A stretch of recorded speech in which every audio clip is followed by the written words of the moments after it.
மோமோஸ் கிரேவிங்ஸாகவே இருந்துச்சு. ஏன்னா போன வாரத்தில் டாங் டிங்லிங் அந்த டிபெட்டியன் டெம்பிளுக்கு வந்து போயிருந்தோம்ல. ஸோ அங்கே வந்து மோமோஸ் வாங்கி சாப்பிட்ருந்தோம். ஸோ அதுலேருந்து பொண்ணுங்க 2 பேரும் மோமோஸ் செஞ்சு கொடுங்கன்னு கேட்டே இருந்தாங்க. ஆனால் ஈவினிங் லேட்டாக தானே வராங்கன்ட்டு செஞ்சு கொடுக்க முடியல. இன்றைக்கி சாட்டர்டே ஜெயிஸ்தா கொஞ்சம் காலேஜ்லேருந்து சீக்கிரமாக வந்துட்டா. ஸோ இன்றைக்கி ஈவினிங் செஞ்சிடலான்னு சொல்லிட்டு சாப்பரில் முட்டைக்கோஸ் அதுக்கப்புறமேட்டு வெங்காயம் 2த்தையும் போட்டு நல்லா சாப் பண்ணிவிட்டேன் ஃபைனாக.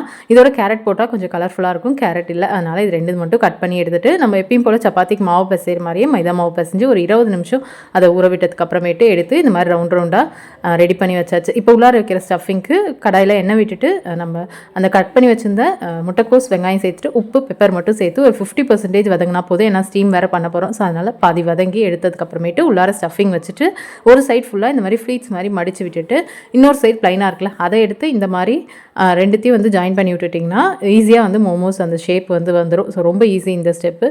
ஸோ எல்லாமே வந்து இந்த மாதிரி ரெடி பண்ணிவிட்டு இட்லி சட்டியில் நம்ம எப்பயும் போல் ஒரு 15 நிமிஷம் ஸ்டீம் பண்ணி எடுத்தால் மோமோஸ் வந்து ரெடி ஆயிரும். மோமோஸ் சட்னிக்கு ஒரு 5 தக்காளி எடுத்திருக்கேன். அதை லைட்டாக வேக வச்சு அந்த தோலெல்லாம் பிரிஞ்சு வரும்ல. ஸோ அந்த ஸ்டேஜில் எடுத்து நம்ம சட்னிக்கு அரைக்க எடுத்துக்கலாம். அதோட ஒரு 6 வரமிளகாவும் வந்து வேக வச்சு எடுத்து வச்சுருந்தேன். ஸோ இப்போ எல்லாத்தோட கொஞ்சமாக பூண்டையும் சேர்த்து உப்பு சேர்த்து அரைச்சி எடுத்தாச்சு. ஸோ தக்காளியில் இருக்க அந்த தோலை மட்டும் எடுத்துகிட்டு சட்னிக்கு வந்து ரெடி பண்ணியிருந்தேன். இப்போ கடாயில் எண்ணெய் விட்டுட்டு அரைச்சி அந்த பேஸ்ட்டை சேர்த்துட்டு கொஞ்சமாக சோயா சாஸ் 1 டேபிள் ஸ்பூன் பக்கம் சுகர் சேர்த்தாச்சு.